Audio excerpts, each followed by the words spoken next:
जी अस्सलाम वालेकुम जी। Mock sessions में आज करंट अफेयर का सेक्शन 2, जिस तरह हमने सिलेबस को डिवाइड किया हुआ था, तो उसमें ग्लोबल इश्यूज पर जो सवाल आज दिए थे आज ही के पेपर में, उनको देखते हैं जी। जितने पेपर आज तक आपको दिए उनमें रिलेटिवली सबसे आसान पेपर इसको कहा जा सकता है। वो कहता है जी B3W और Australia, UK, US agreement are nothing but desperate attempts by United States to counter the influence of China both in economic and political context. ये तो उसका कहना है जी कि ये बड़ी डेस्परेट एफर्ट्स हैं by US to counter the influence of China. या आप एग्री करेंगे या आप डिसएग्री करेंगे। जरूरी नहीं है कि वो सवाल में पूछ रहा है कि आपने एग्री या डिसएग्री करना है तो तभी करेंगे। ये ध्यान में रखिएगा। तो उसने एक स्टेटमेंट दे दी, आपको कहा डिस्कस कर दूं। आप कह भी सकते हैं कि हाँ डेस्परेट अटेम्प्ट्स हैं, और आप कह सकते हैं नहीं भी। इस तरह के सवालों का जो आइडियल पैटर्न है वो ये है कि आप एक बैलेंस्ड अप्रोच के साथ जो है वो उसका जवाब लिखें। आप उसको बताएं कि जनाब ये डेस्परेट अटेम्प्ट्स लगती भी हैं, सही है, और साइमल्टेनियसली ये डेवलपमेंट एंड सिक्योरिटी के कॉन्टेक्स्ट में,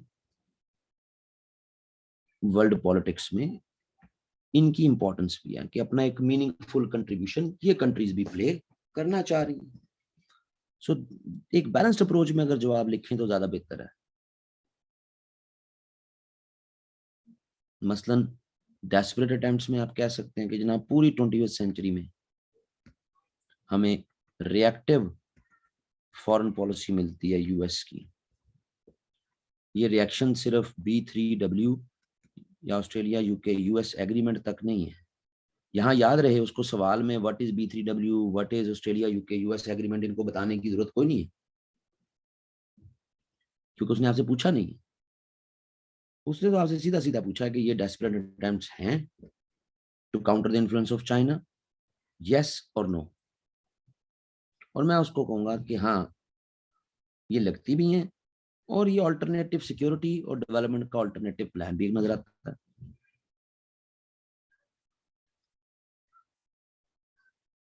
सो ये रिएक्टिव अप्रोच है, और ये रिएक्शन सिर्फ इन दो डेवलपमेंट्स तक महदूद नहीं। ये रिएक्शंस इंडो पैसिफिक पॉलिसी के कॉन्टेक्स्ट में भी, ब्लू डॉट नेटवर्क के कॉन्टेक्स्ट में भी, ईस्टर्न यूरोप के कंट्रीज के इंफ्रास्ट्रक्चर के कॉन्टेक्स्ट में, ईस्टर्न यूरोप के कंट्रीज अल्टरनेटिव इंफ्रास्ट्रक्चर का अपना फ्रेमवर्क जो है वो डेवलप करते नजर आती हैं, जिनको यूएस सपोर्ट करता है। सो जहां जहां BRI and maritime silk road, जहां जहां चाइनीज के ये इनिशिएटिव नजर आते हैं, वहां वहां हमें अमेरिकन का रिस्पॉन्स नजर आता है।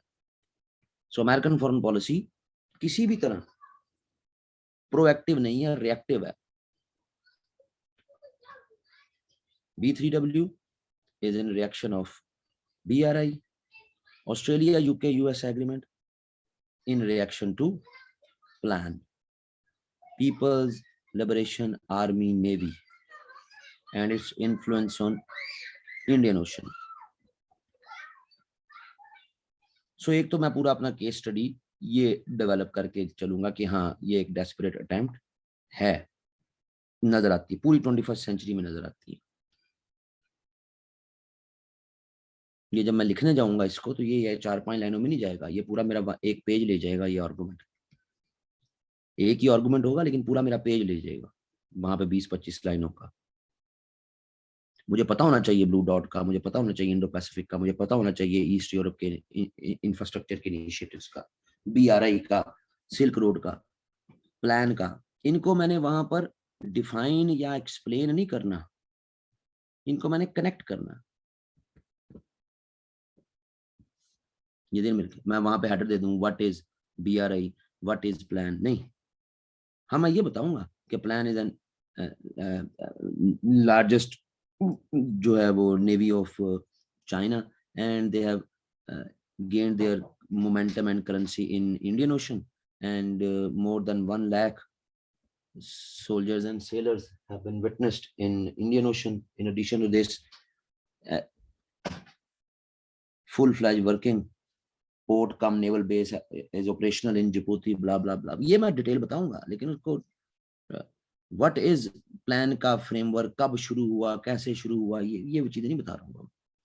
सो मैं कनेक्ट कर रहा हूँ उनको, कोरिलेशनिंग बना रहा हूँ, तो इसलिए ये एक मेरा एक पेज खा जाएगा। फिर जी मैं कहूंगा जी other side of the coin भी है।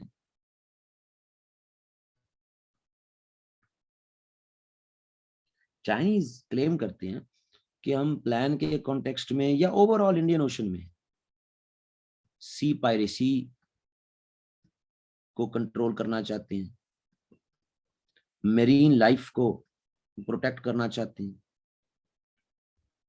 तो इसी कॉन्टेक्स्ट में फिर अमेरिकन भी अपना मीनिंगफुल रोल वो प्ले करना चाहते हैं, कभी क्वाड की सूरत में, कभी ऑस्ट्रेलिया यूके US एग्रीमेंट के कॉन्टेक्स्ट में, कभी इंडिया के साथ एग्रीमेंट्स के कॉन्टेक्स्ट में, सो दैट इंडियन ओशन में सी पायरेसी को कंट्रोल किया जा सके।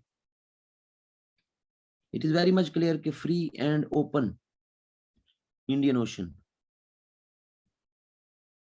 ये भी US का इनिशिएटिव है इसी कॉन्टेक्स्ट में, इंडियन ओशन में।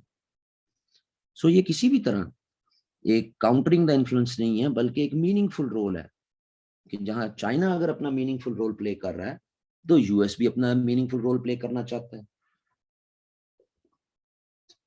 Likewise B3W 40 trillion US dollars के projects across the globe G7 की मीटिंग में 2021 में तय हुए जी। सो ये भी डेवलपमेंट के कॉन्टेक्स्ट में कि थर्ड वर्ल्ड को इंफ्रास्ट्रक्चर वाइज डेवलप किया जा सके, उसकी टेक्नोलॉजी को बेहतर किया जा सके। सो द पॉइंट इज कि 21st सेंचुरी में अमेरिकन बहुत ज्यादा प्री ऑक्युपाइड रहे हैं जी, कभी वॉर ऑन टेरर में, उसके कॉन्टेक्स्ट में, कभी अफगानिस्तान में, कभी इराक में, सही है जी, फिर मिडिल ईस्ट में, सीरिया में। सो टेररिज्म या वॉर ऑन टेरर ने काफी ज्यादा अमेरिकन को प्री ऑक्युपाइड रखा है। एंड सिंस 2017 हम देखते हैं कि अमेरिकन भी डेवलपमेंट, ग्लोबल डेवलपमेंट के एजेंडा को मुख्तलिफ प्रोविजंस में अपना मीनिंगफुल कंट्रीब्यूशन, कभी इंडो पैसिफिक तो कभी B3W।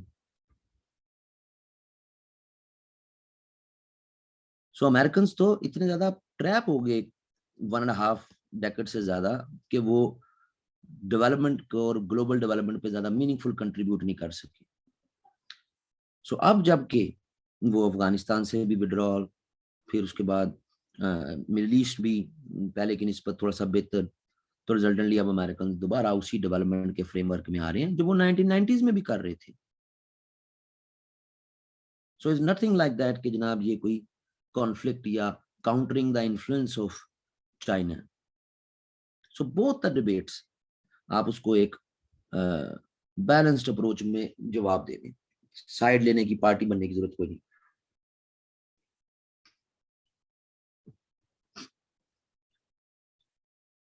कंक्लूजन कि ग्रेट पावर राइवलरी जो है ना जी, वो चाहे उसमें कोई पॉजिटिव स्टेप्स भी हो रहे हों, उनको स्केप्टिसिज्म के साथ ही देखा जाता है। ये ग्लोबल पॉलिटिक्स का एक कैरेक्टरिस्टिक है इसकी, कि ग्रेट पावर राइवलरी जहां भी होगी उसमें अगर कोई पॉजिटिव स्टेप भी होंगे तो उनको स्केप्टिसिज्म से ही देखा जाएगा।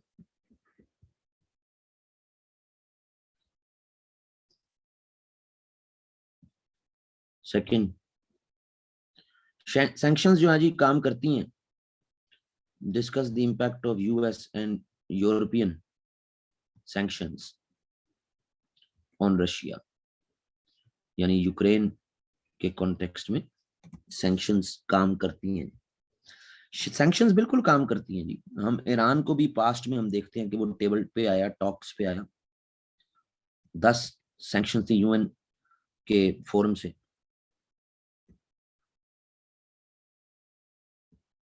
रिलेटेड न्यूक्लियर रिलेटेड सैंक्शंस, तो ईरान भी टेबल पे आया, टॉक्स के लिए आया।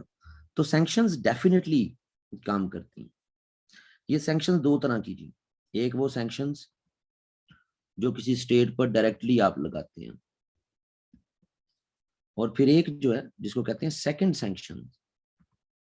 ये सेकंड सैंक्शन आप बिजनेस पे, कंपनीज पे, मल्टीनेशनल कंपनीज पे, शिपिंग कॉर्पोरेशंस पे, एयरलाइंस पे, इन पे लगाते हैं कि भाई अगर इनमें से कोई भी इस स्टेट के साथ कोई एक्टिविटी करेगा, ट्रेड करेगा, उसको फैसिलिटी प्रोवाइड करेगा, तो हम उन कंपनीज पे, उन फॉरेन पे भी सैंक्शन लगाएंगे। ये बिल्कुल एक रिसेंट फिनोमेना है। इसका इस्तेमाल ट्रंप एडमिनिस्ट्रेशन ने खास तौर पर नॉर्थ कोरिया पर किया था।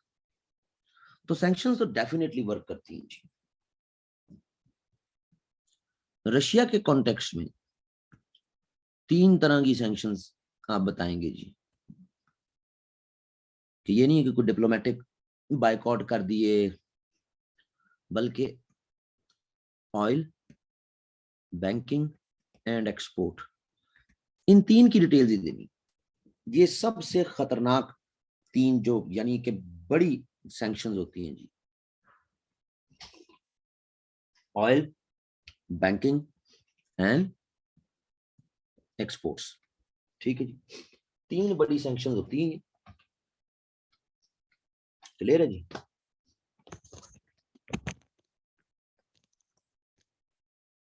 तो इवन यहाँ पर आपको, जिसने थोड़ा बहुत अखबारों को पढ़ा हुआ है, कोई आर्टिकल वगैरह नहीं, सिंपल न्यूज़पेपर्स बेस्ड जो है वो क्वेश्चन है।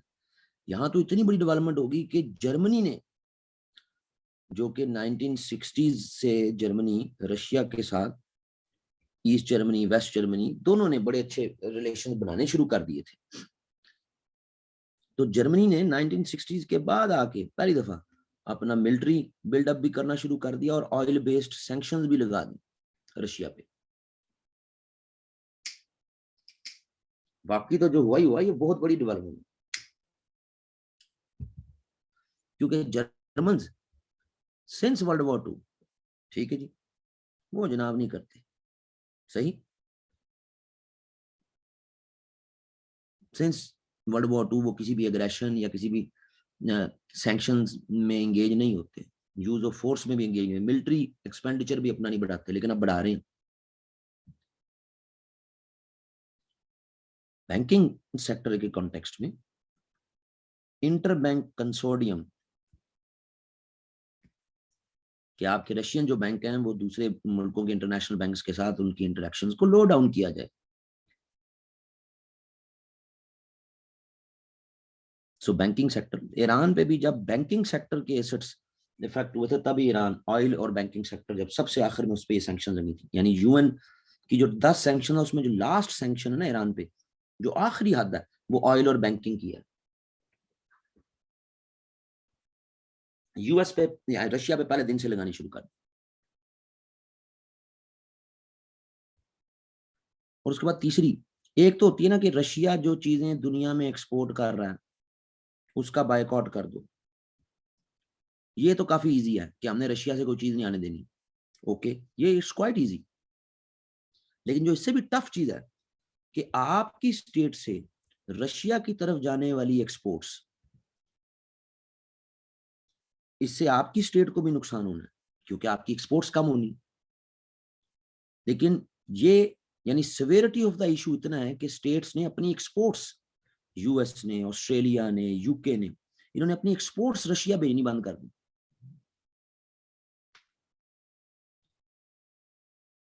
ये उससे भी आगे का फिर फ्रेमवर्क हो जाता है। यानी कि दूसरी स्टेट, रशिया से आपने कोई चीज नहीं मंगवानी, ओके बायकॉट कर दो, सही है जी, मुकम्मल बायकॉट कर दो, रशिया से कोई चीज नहीं आएगी, ठीक है जी। तो ये इजी है। लेकिन आपकी स्टेट की एक्सपोर्ट्स के जिससे आपको जर मुबादला मिलना है, आप वो बंद कर दें कि ये रशियंस की तरफ नहीं जाएंगे। सो बहुत सारी कंट्रीज ने की है ये।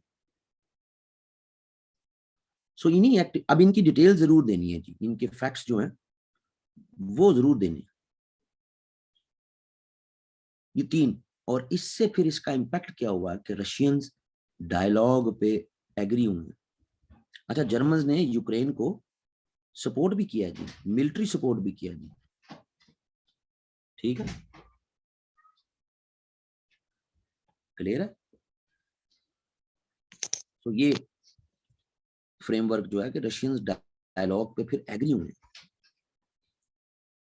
रशियन फाइनेंशियल जो उन पे बर्डन आया तो उसकी वजह से वो डायलॉग पे राजी हुए।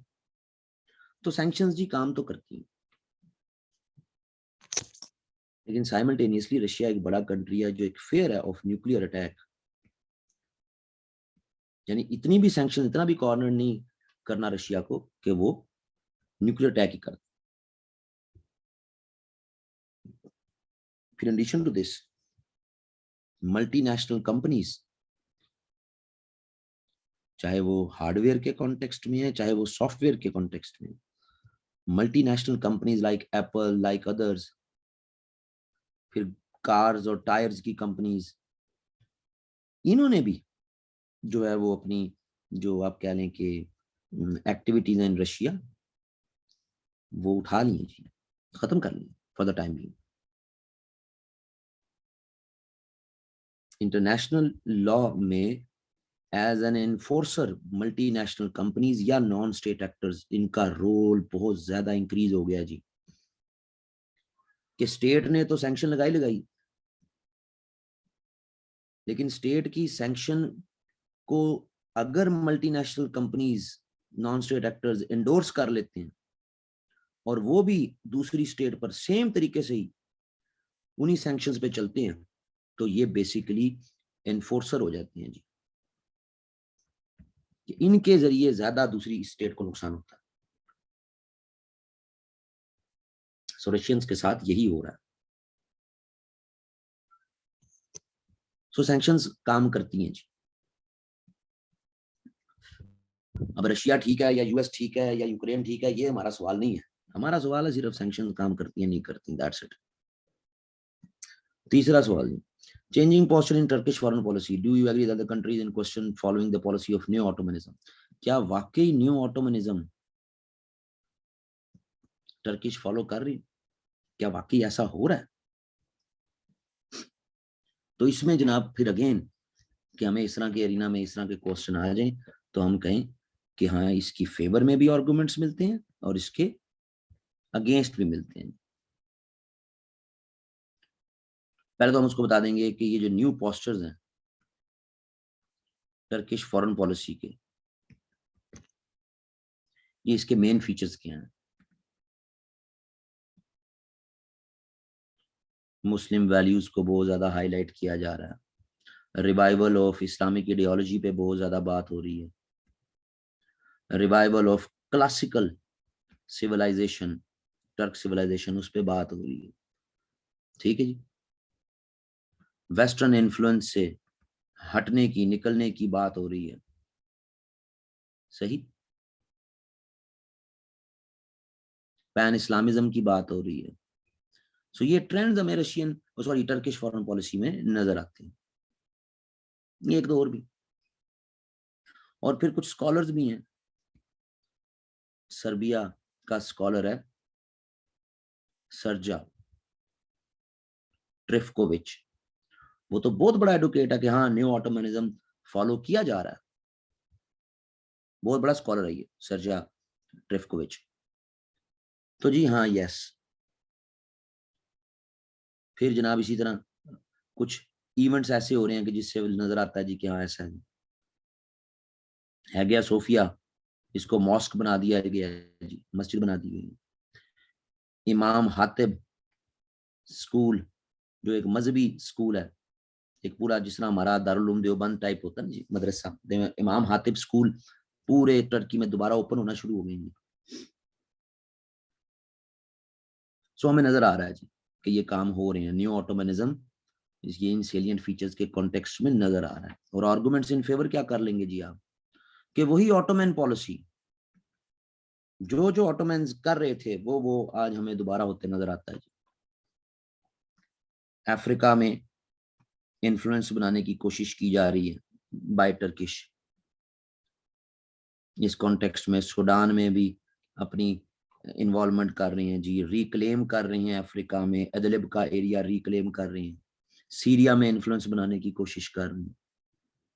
सही है जी। इसी तरह सेंट्रल एशिया में अपना रोल प्ले कर रहे हैं जी।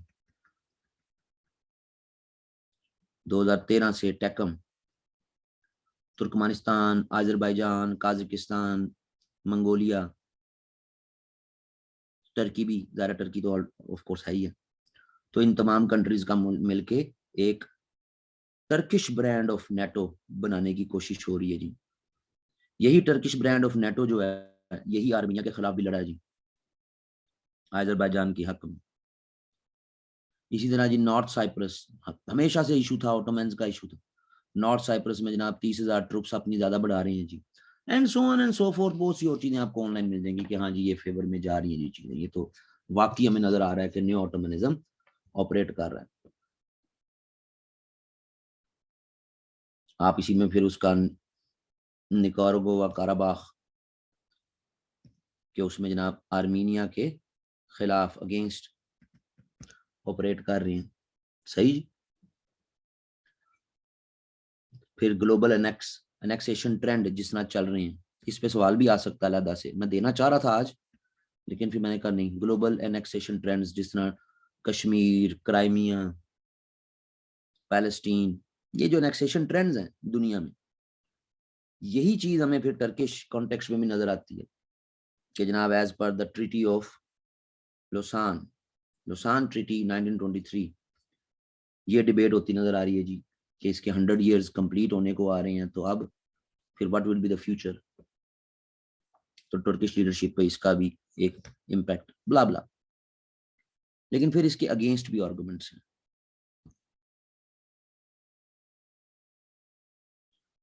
कि जनाब ये मेयरली सिंबॉलिक जेस्चर्स हैं,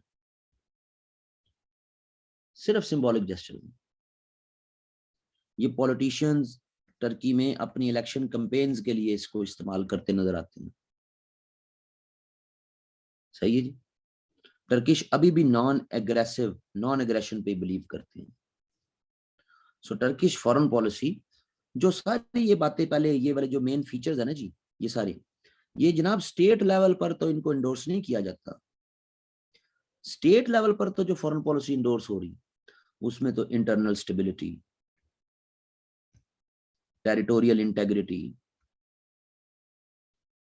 सही है जी। नेबरिंग कंट्रीज के साथ वर्किंग रिलेशंस, एनर्जी इंडिपेंडेंस,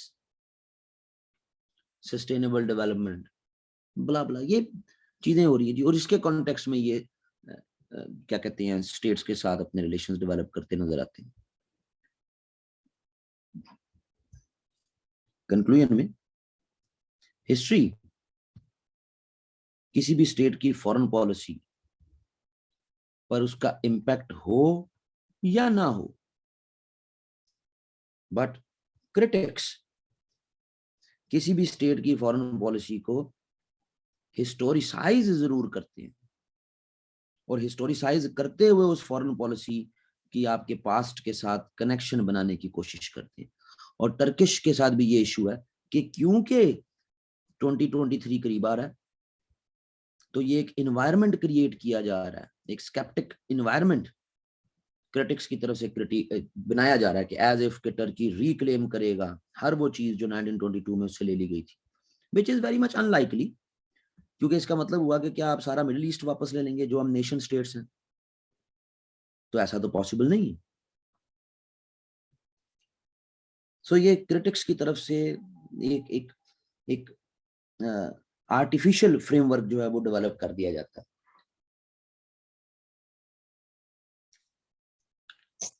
फिर उसके बाद what was the reason behind trade war between China and US, China और यूएस के दरमियान ट्रेड वॉर की रीजंस एंड डिस्कसेस इम्प्लीकेशंस। सीधी सीधी ट्रेड वॉर बतानी है आपने, कोई उसने इधर उधर की बात को नहीं पूछी। इस ट्रेड वॉर के कॉन्सिक्वेंसेस आप पहले बता दें बेशक। ग्लोबल इन्फ्लेशन का रेट जो है वो हाई हो गया है पूरे ग्लोब में।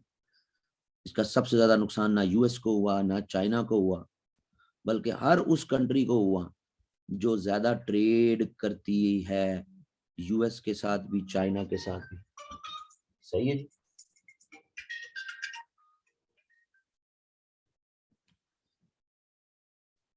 जो किसी ना किसी तरह एक्सपोर्ट या इंपोर्ट के साथ एसोसिएटेड है चाइना के साथ, लार्जली उन कंट्रीज को ज्यादा नुकसान हुआ।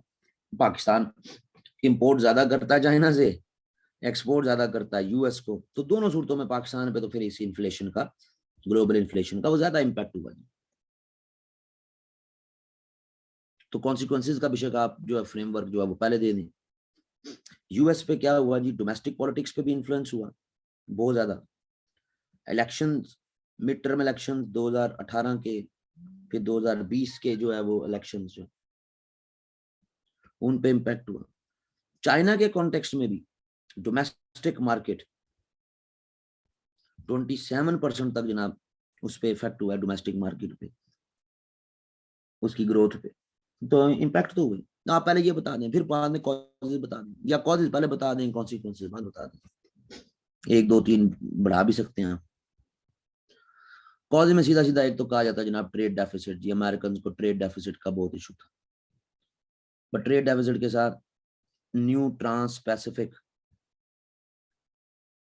पार्टनरशिप, ये भी अमेरिकन को बहुत गुस्सा था जी कि ट्रांस पैसिफिक पार्टनरशिप से हमने विड्रॉ किया और हमारी मर्जी के बगैर चाइना ने बाकी कंट्रीज को मिला के ट्रांस पैसिफिक पार्टनरशिप कर ली। फिर उसके बाद इशू अगला, चाइना की हाईटेक इंडस्ट्री, चाइना की हाईटेक इंडस्ट्री।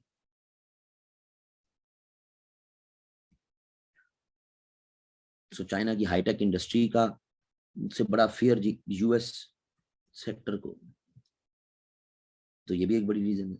फिर मेक इन चाइना 2025 कि बाय 2025 चाइना तो हर चीज में खुद सेल्फ रिलायंस हासिल कर लेगा और हम मुकम्मल तौर पर डिपेंडेंट हो जाएंगे चाइना पे।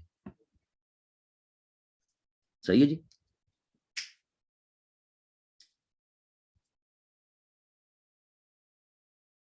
फिर ओवरऑल ग्लोबल कॉन्टेक्स्ट में चाइनीज एक्सपोर्ट्स का इंक्रीज हो जाना, तो यूएस इन्फ्लुएंस का रिड्यूस हो जाना डेफिनेटली। सो जनाब टैरिफ लगाएं, चीजों को एक्सपेंसिव करें चाइना की, सो दैट कि हमारा रिलायंस। और फिर ट्रंप की पॉलिसी के डोमेस्टिक, बड़ा मशहूर स्लोगन है ट्रंप का, hire America, American buy American, hire American and buy American. ये बड़ा मशहूर स्लोगन रहा है जी उसका। ठीक है जी, समझ आती जी। सो जी ये कुछ फैक्टर। फिर इसके बाद अगला सवाल बड़ा मजेदार है। ये जिसने कॉप 26 याद किया होगा उसने सारा कॉप 26 लिख दिया होगा, कॉन्फ्रेंस ऑफ पार्टी 26, लेकिन उसके सवाल को जरा गौर से देखेंगे। COP 26 is yet another failure, yet another, इसका मतलब है इससे पीछे भी कुछ फेलियर्स हैं। A non-binding and pledge-based framework at international level will never work. तो कॉप 26 में तो जो हुआ कि एक नॉन बाइंडिंग और प्लेज्ड कि जी स्टेट्स प्लेज करें, टारगेट दें खुद और उनको पूरा करें, बाइंडिंग नहीं है कि इस पे कोई आपको फिर सजा होगी, जुर्माना होगा। तो कॉप 26 से पहले क्या होता रहा कि उसमें भी ये इशू रही। तो आप एक इंट्रो में क्लाइमेट एज अ प्रॉब्लम तो सबने तैयार किया होता है, उस क्लाइमेट एज अ प्रॉब्लम पे बात कर देंगे और फिर नीचे आप बात करेंगे कि ये जो कॉन्फ्रेंस ऑफ पार्टीज है ना जी, इनका सबसे बड़ा जो इशू रहा है वो यही रहा है, बाइंडिंग नॉन बाइंडिंग, कि हमने जो एग्रीमेंट्स करने हैं वो सब उस पर मुकम्मल कारबंद होंगे या नॉन बाइंडिंग होंगे। तो आपने प्रीवियस डेवलपमेंट्स, क्योटो का हवाला देना, क्योटो प्रोटोकॉल का, कोपेनहेगन कॉन्फ्रेंस का हवाला देना, सही है जी, पेरिस का हवाला देना, पेरिस एग्रीमेंट, और उसके बाद आपने फिर ग्लासगो कॉप 26 का हवाला देना। ये कॉप 25 था और कॉप 21 था। सो आपने ये पिछले, ये कॉप 3 था मेरा ख्याल है, ये कॉप 7 था, या नहीं, कॉप 7 तो क्योटो प्रोटोकॉल 2 था, ये कॉप 13 था, 13 था या 11 था, ये चेक कर लीजिएगा कोपेनहेगन का। सो हुआ क्या है, ये कहानी अब आपने बतानी है उसको सारी, कि यहां पर यूएस कहता था नॉन बाइंडिंग, बाकी सारे कहते थे बाइंडिंग, तो नहीं चल सका। कोपेनहेगन में आगे फिर यही डिबेट हुई बाइंडिंग नॉन बाइंडिंग की, यूएस नहीं शामिल हुआ। पेरिस में आके फिर नॉन बाइंडिंग हो गया कि जी ठीक है, ऑल सब ने साइन कर दिया, यूएस ने भी कर दिया, लेकिन नॉन बाइंडिंग था तो रिजल्टेंटली अपने टारगेट्स पूरे नहीं हो सके। तो अब क्या करें, तो अब आपने आगे कर दिया प्लेज, अज़म का यादा करें सारे, हर एक ने अपने अज़म का यादा किया, किसी ने 50 का किया, किसी ने 40 का किया, चाइनीज ने कहा 50 तक कर दें, इंटरनेशनल शिपिंग कॉर्पोरेशन ने कहा कि हम इसको 50 तक पूरे का पूरा कार्बन जीरो कर देंगे जनाब। तो वो पूरी कहानी आपने सुनानी है उसको, सिर्फ कोप 26 नहीं सुना देना। कि मसला यही है कि जब तक बाइंडिंग नहीं होगा, जब तक इक्वलेंट टू इंटरनेशनल लॉ नहीं होगा, तब तक स्टेट्स मीनिंगफुल कंट्रीब्यूशन नहीं करेंगे। क्योटो में और भी प्रोविजन है, ये तो मैंने एक बताई है ना। जब आप इसको पढ़ेंगे तो इसमें फिर ये भी है कि developed countries low income countries को सपोर्ट करें। यूएस कहता था क्यों करें, पेरिस में भी आके कि जी developed countries low income countries को सपोर्ट करें, $100 बिलियन तक की, यूएस कहता था हम क्यों करें। तो वो सारी कहानी जो है वो एक, वो आपने उसको दर्ज करना है, लिखना है, सवाल को गौर से पढ़ना है पेपर में, ये ध्यान में रख लें। क्योंकि अगर आप सिर्फ सवाल में देखें वो कोप 26 जो आपने याद किया लिख दिया, तो मसला खराब हो जाएगा। मेजोरिटी ऑफ द केसेस में पाकिस्तान अफेयर, करंट अफेयर में ये इशू बहुत ज्यादा आता है कि स्टूडेंट बस सवाल में जो चीज होती है वो उसको देखता है और कहता लो जी तो मुझे आता है, मैं लिखना शुरू कर देता। तो इससे परहेज करना। वो कहता है जी इम्पैक्ट कोविड का ग्लोबल इकोनॉमी पे, ये बताएं कोविड का इम्पैक्ट ग्लोबल इकोनॉमी पे। तकरीबन हर बच्चा इस सवाल को जो है वो तैयार कर रहा होता है। तो अगर आप इसको डिवाइड करके कर लें, आप पहले एक इंट्रो में बता दें कोविड से क्या हुआ, कब स्टार्ट हुआ, एक बेसिक उसकी इंफॉर्मेशन बता दें कि हाँ जी इससे इम्पैक्ट तो हुआ। पहले आप बता दें कि जनाब एडवांस्ड कंट्रीज जो हैं उन पे डाटा, फुल ऑफ डाटा है जी, ये आप कहानियों में नहीं लिख सकते। एडवांस्ड कंट्रीज पे इसका क्या इशू है, आप यूएसए से रिलेटेड डाटा, उसकी जीडीपी, अनएम्प्लॉयमेंट, सही है जी, उसका फिस्कल डेफिसिट, जापान के साथ क्या हुआ, यूरो एशियन रीजन के साथ क्या हुआ, सही है जी। एडवांस्ड कंट्रीज का आप डाटा प्रोवाइड कर देंगे। फिर उसके बाद डेवलपिंग कंट्रीज, डेवलपिंग कंट्रीज में चाइना के साथ क्या हुआ, Pakistan, India, Brazil, full of data. Data framework यही, GDP, unemployment, fiscal deficit, exports, imports, मैं इन चीजों को आप हाईलाइट जो है वो करेंगे।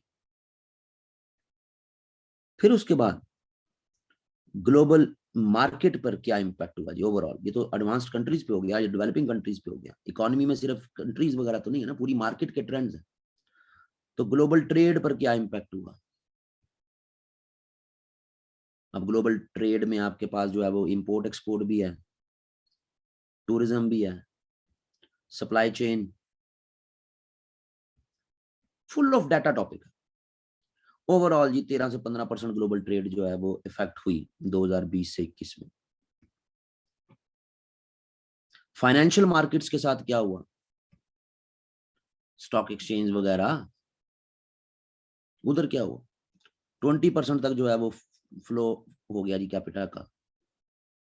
वर्ष ये 2008 के ग्लोबल फाइनेंशियल क्राइसिस से ज्यादा इंपैक्ट हुआ जी फाइनेंशियल मार्केट पे। कमोडिटी मार्केट पे क्या हुआ जी, ऑयल की प्राइसेस नीचे चली गई, ठीक है जी। एग्रीकल्चर जिसकी प्राइसेस कम चली गई। कमोडिटी मार्केट के कॉन्टेक्स्ट में 21 में फिर फूड शॉर्टेज के भी इशू हुए अक्रॉस द ग्लोब। तो ग्लोबल मार्केट के आपके ट्रेंड्स बता दें। अगर आपके पास टाइम है और आप इसको अगर ऐसे की सूरत में लेना चाहते हैं ना जी, फिर आप बता दें कि लो इनकम कंट्रीज के साथ क्या हुआ।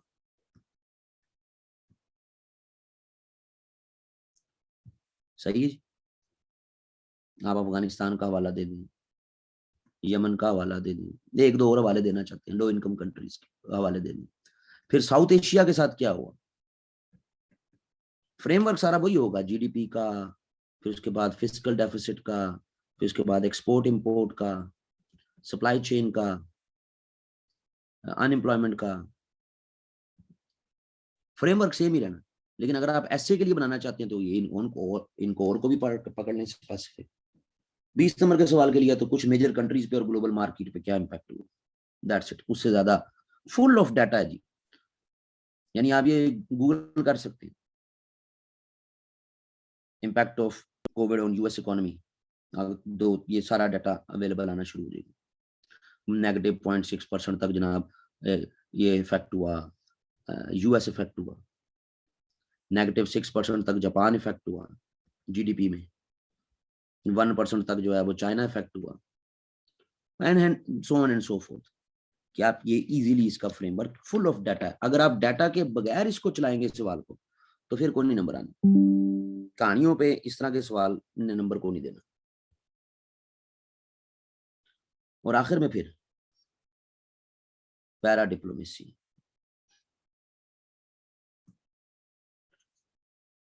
पैरा डिप्लोमेसी खास तौर पर ये 21st सेंचुरी का फ्रेमवर्क है कि जहां स्टेट के साथ साथ सब स्टेट लेवल के जो आपके यूनिट्स हैं वो भी डिप्लोमेटिक एंगेजमेंट्स में, इकोनॉमिक एग्रीमेंट्स में इंगेज होते हैं जी।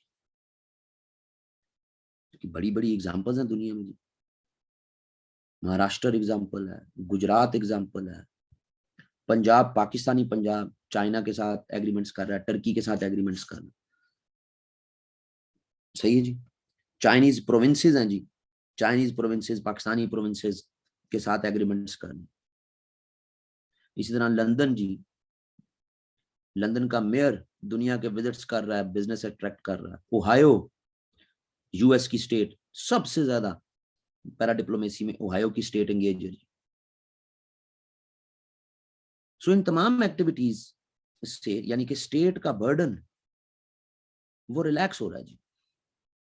इवन हमारे कॉन्टेक्स्ट में केपीके की गवर्नमेंट डब्ल्यूएचओ के साथ एग्रीमेंट्स करती है जी। यानी अब सब स्टेट लेवल के फोरम जो है वो एग्रीमेंट्स में जा रहे हैं। तो स्टेट का बर्डन रिलैक्स हो रहा है जी इस पैरा डिप्लोमेसी की वजह से।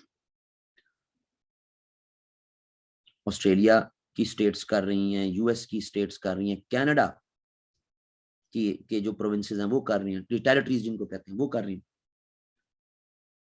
सो इन सब पे आपको ऑनलाइन, यानी ये इन्हीं पे, इससे ज्यादा नहीं, इन्हीं पे बहुत है। और भी देना चाहिए आप दे लें, लेकिन इन्हीं पे बहुत। सो स्टेट का बर्डन रिलैक्स होता है। और सॉवरन गारंटी तो स्टेट की होनी है ना जी, कि अगर कल को कोई बैंकरप्ट हो जाता है तो सॉवरन गारंटी तो स्टेट की होनी है। लेकिन बाकी उसका ब्यूरोक्रेटिक हर्डल्स और बाकी सारा फिर मैनेजमेंट अरेंजमेंट, उससे स्टेट का बर्डन कम हो जाता है। लेकिन इसमें फिर इशू भी है।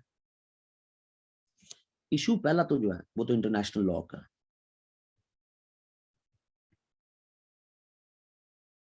कि अगर किसी भी सब स्टेट लेवल के एक्टर का किसी स्टेट के साथ एग्रीमेंट है और उसमें कोई इशू आ जाती है तो सब स्टेट लेवल का वो किसी भी कोर्ट ऑफ लॉ में, इंटरनेशनल कोर्ट में, आर्बिट्रेशन में, कोर्ट ऑफ जस्टिस में, वहां तो वो फरीक ही नहीं बन सकता, वो तो स्टेट नहीं बनना कि भाई हमने सॉवरन गारंटर जो स्टेट है।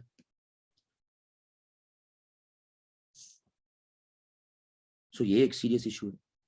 सबसे ज्यादा जो है वैसी लिटिगेशन ऑस्ट्रेलियन प्रोविंसेस जो हैं उनके साथ डेवलप होते हैं, अभी तक के जो पैरा डिप्लोमेसी में हमें अरेंजमेंट्स नजर आते हैं। तो उसको फिर ऑस्ट्रेलिया की स्टेट ही रिस्पॉन्ड करती है, ना कि जो है उस प्रोविंस ने जाके इंटरनेशनल फोरम पर रिस्पॉन्ड करना। एक तो बड़ा ये इशू। दूसरा फिर आपका ये जो नेशन स्टेट का पूरा आइडिया है, नेशन स्टेट सिस्टम, इसका इन्फ्लुएंस जो है वो लो डाउन होता नजर आता है। Non state actors like multinational companies, like UN की एजेंसीज, इनका रोल एनहांस, सब नेशनल या सब नेशनल लेवल पे या सब स्टेट लेवल पे जो उनका रोल एनहांस। सो बड़ी बड़ी स्टेट्स ये कर रही हैं, छोटी मोटी स्टेट्स नहीं कर रही। आप गूगल कर लें, यूएस कर रहा है, ऑस्ट्रेलिया कर रहा है, कनाडा कर रहा है, यूके कर रहा है, बड़ी बड़ी स्टेट्स हैं, इंडिया कर रहा है। सो इन बड़ी स्टेट्स की तरफ से जब हमें ये सब स्टेट जो आप कह लें कि एलिमेंट्स हैं उनको प्रमोट किया जा रहा है कि हाँ जी आप अपनी एंगेजमेंट्स करें, अलाइनमेंट्स करें। हम भी तो करें ना, पंजाब में टर्की के साथ पंजाब की गवर्नमेंट ने एग्रीमेंट्स किए, चाइना के साथ पंजाब की गवर्नमेंट ने एग्रीमेंट्स किए। सही है जी।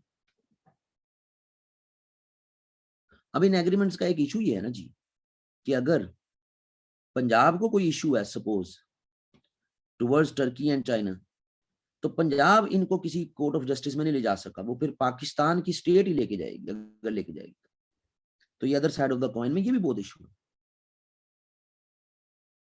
लेकिन ओवरऑल अगर हम ग्लोबल डेवलपमेंट के फ्रेमवर्क में देखें तो जिन जिन सब स्टेट लेवल के एक्टर्स ने पैरा डिप्लोमेसी में एंगेज हुए, उन्होंने अपने सिटी, इसको सिटी डिप्लोमेसी भी बाज़ औक़ात कह दिया जाता है, तो उन्होंने जनाब बेहतर परफॉर्म किया। ज्यादा दूर ना जाएं, हम सिर्फ पंजाब को देख लें, साउथ एशिया में महाराष्ट्र को देख लें, चेन्नई को देख लें, गुजरात को देख लें। साउथ एशिया के कॉन्टेक्स्ट में इन्होंने अपनी प्रीवियस जो है वो क्वालिटी इंडेक्स से बेहतर इंप्रूव किया। सो ये फ्रेमवर्क था जी इस जो है वो पेपर का। रिलेटिवली सबसे आसान पेपर था जी।